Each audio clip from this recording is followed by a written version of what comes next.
अब आपको दिखाता हूं वक्फ को लेकर उठी एक नई बहस, जिसके केंद्र में है लखनऊ का मशहूर बड़ा और छोटा इमामबाड़ा। लखनऊ में वक्फ संशोधन अधिनियम बिल पर जेपीसी की बैठक हुई और इस बैठक के बाद योगी सरकार में मंत्री ओम प्रकाश राजभर ने वक्फ को लेकर ऐसा बयान दिया जिसे एक तबके ने लखनऊ के इमामबाड़े की तरफ इशारा माना।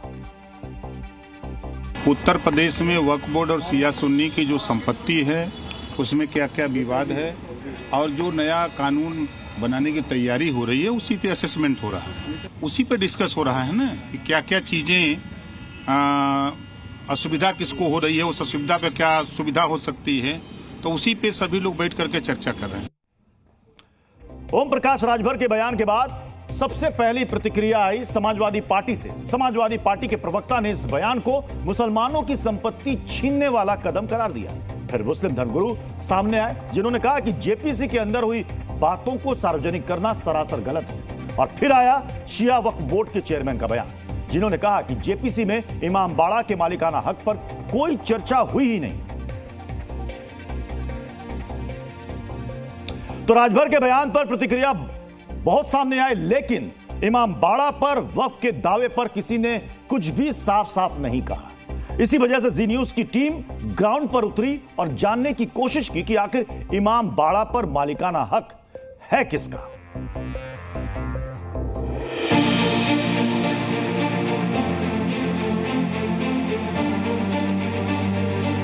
लखनऊ का इमामबाड़ा इतिहास की वो धरोहर जिसे देखने दूर दूर से लोग आते हैं, लेकिन अब यही इमामबाड़ा बन गया है वक्फ से जुड़ा एक और विवाद। अल्पसंख्यक मंत्री ओम प्रकाश राजभर ने एक बड़ा बयान दे दिया है। इस बयान में उन्होंने कहा है कि लखनऊ का छोटा इमामबाड़ा और बड़ा इमामबाड़ा वक्फ की संपत्ति नहीं है। यूपी सरकार ने 1 लाख संपत्तियों का सर्वे कराया है। रेवेन्यू के आधार पर छोटा इमामबाड़ा और बड़ा इमामबाड़ा जो संपत्ति है उसका साक्ष्य जो हुसैनाबाद ट्रस्ट है उनके पास नहीं है। इन दावों को लेकर जब जी न्यूज रिपोर्टर लखनऊ के इमामबाड़ा पर पहुंचे तो वहां कुछ स्थानीय लोग मिले जो इमामबाड़ा और वक्फ के कनेक्शन को बयां कर रहे हैं। पुरखों की जायदाद है उनकी, उसका वक्फ बोर्ड है, उसका उनको उसका बेनिफिट मिलता है, सब कुछ उनको मिलता है। गलत है वो, राजभर जो बोल रहे हैं वो गलत है। संपत्ति किसकी है बता दो? संपत्ति तो देखिए उनकी है, पुरखों की, नवाबों की, हुसैनाबाद ट्रस्ट। उससे हो जाता है लोगों को, उनको पैसा रेवेन्यू जाता है, गुजर बसर होता है। स्थानीय लोगों का मानना है कि हुसैनाबाद ट्रस्ट के जरिए छोटा और बड़ा इमामबाड़ा को वक्फ किया गया था।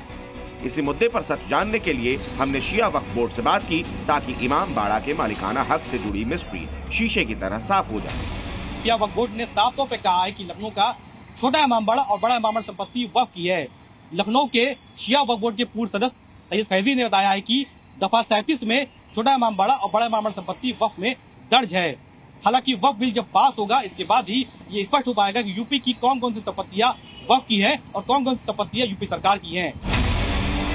हमारी पड़ताल से यह साफ हो गया कि शिया वक्फ बोर्ड इमामबाड़ा को अपनी दर्ज संपत्ति करार देता है।